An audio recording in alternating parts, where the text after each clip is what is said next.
Assalamualaikum warahmatullahi wabarakatuh. Berjumpa lagi di Main Kecibogo Misteri. Untuk kisah kali ini saya akan bacakan kisah dari akun Twitternya Simpleman yang berjudul KKN di Desa Penari. Sebelum saya melanjutkan kisahnya, kami mengucapkan terima kasih kepada yang selalu setia menonton video kami sampai akhir. Mudah-mudahan Allah selalu melimpahkan rahmatnya pada kita semua dan Allah jaga keluarga kita dari segala macam mara bahaya. Amin. Mari kita simak kisahnya. Malam ini gue akan bercerita sebuah cerita dari seseorang yang menurut gue spesial. Kenapa? Karena gue sedikit gak yakin bakal bisa menceritakan setiap detail apa yang beliau alami. Sebuah cerita tentang pengalaman beliau selama KKN di sebuah desa penari. Sebelum gue memulai semuanya, gue sedikit mau menyampaikan beberapa hal. Sebelumnya, penulis tidak mendapatkan izin untuk memposting cerita ini dari yang mempunyai cerita. Karena beliau memiliki ketakutan sendiri pada beberapa hal yang meliputi kampus dan desa tempat KKN diadakan. Tetapi karena penulis berpikir bahwa cerita ini memiliki banyak pelajaran yang mungkin bisa dipetik terlepas dari pengalaman sang pemilik cerita, akhirnya kami sepakat semua yang berhubungan dengan cerita ini meliputi nama kampus, fakultas, desa, dan latar belakang akan sangat dirahasiakan. Jadi buat teman-teman yang membaca cerita ini, yang mungkin tahu atau merasa familiar dengan beberapa tempat yang meski disamarkan ini, dimohon untuk diam saja, agar merahasiakan semuanya. Karena ini sudah menjadi janji penulis dan pemilik cerita. Tahun 2009 akhir, semua anak angkatan 2005-2006 sudah hampir merampungkan persyaratan untuk mengikuti KKN yang diadakan di beberapa desa sebagai syarat untuk lanjutan tugas skripsi. Dari semua wajah antusias itu di kampus, terlihat satu orang tampak menyendiri, Widya, begitu anak-anak lain memanggilnya.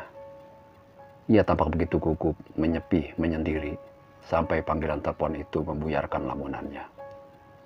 "Aku sudah dapat tempat untuk KKN," kata di ujung telepon.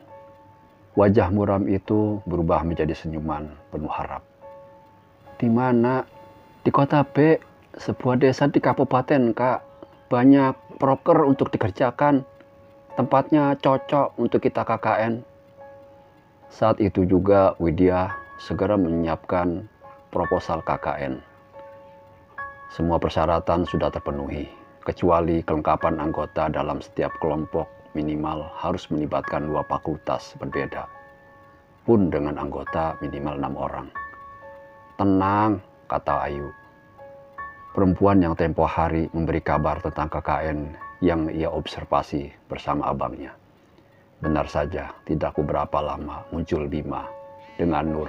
Ia menyampaikan kelengkapan anggota 6 orang yang melibatkan 2 fakultas sudah disetujui.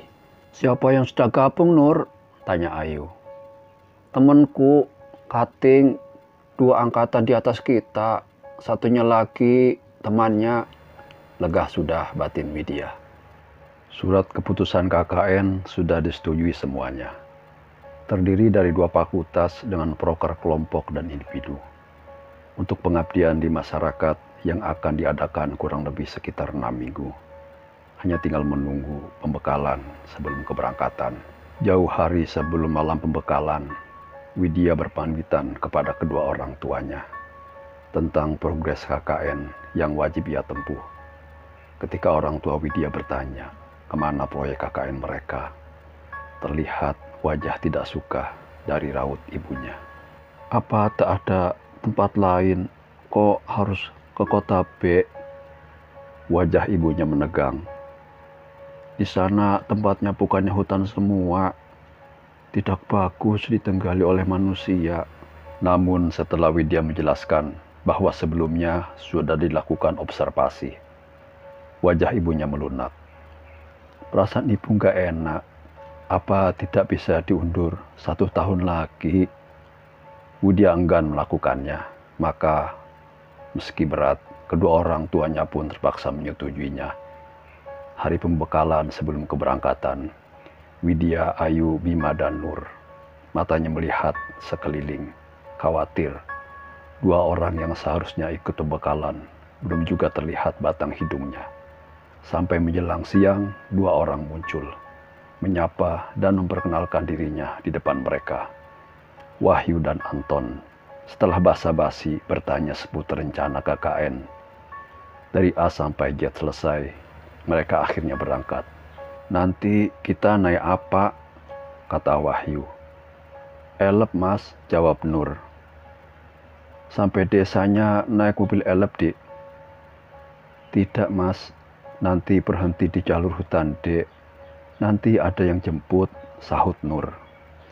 Mendengar itu, Widya bertanya ke Ayu. "Yuk, apa desanya gak bisa dimasuki mobil?" Ayu hanya menggelengkan kepala.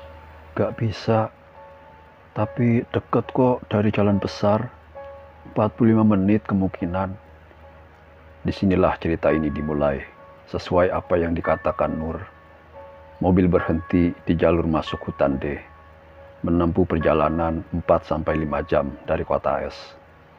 Tanpa serasa hari sudah mulai petang, ditambah area dekat dengan hutan, membuat pandangan mata terbatas.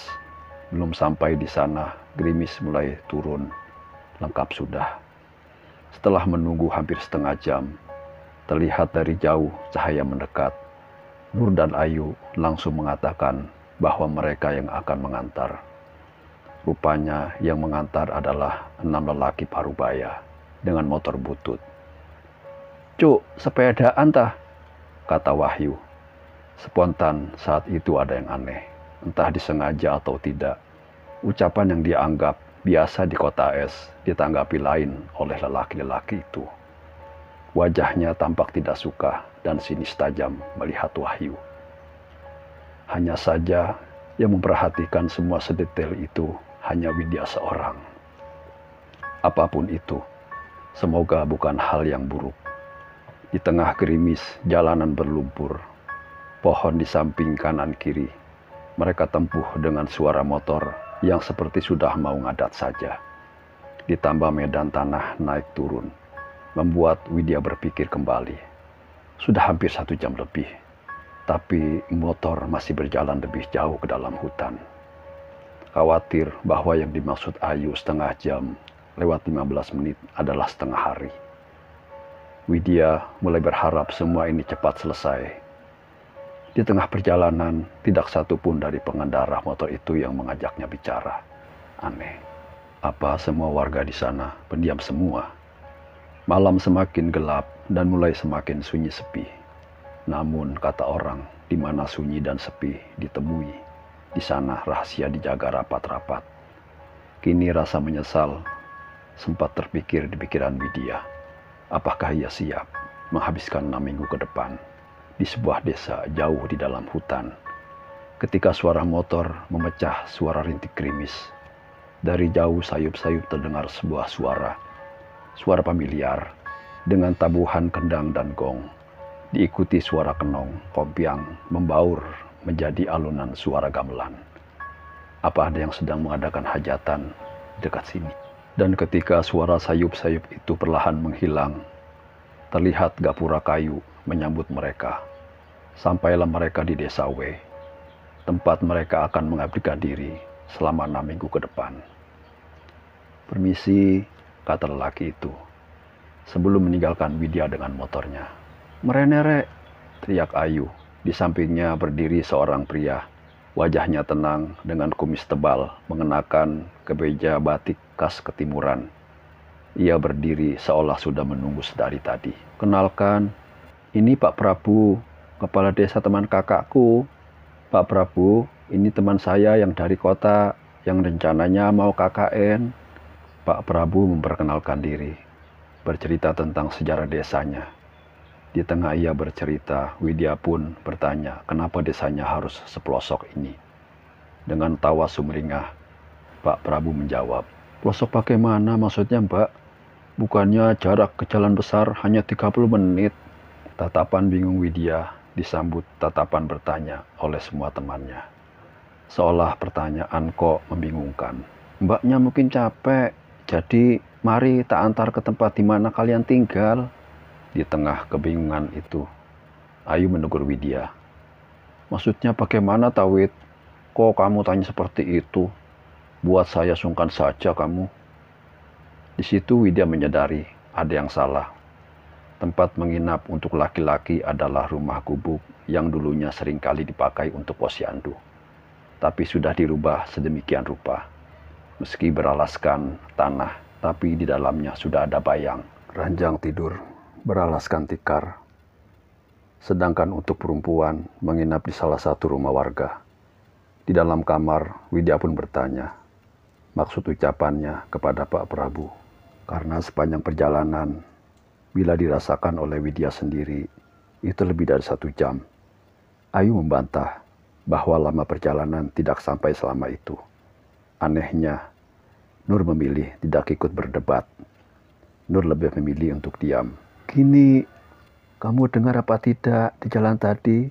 Ada suara orang memainkan gamelan. Ya, palingan ada warga yang mengadakan hajatan. Apalagi?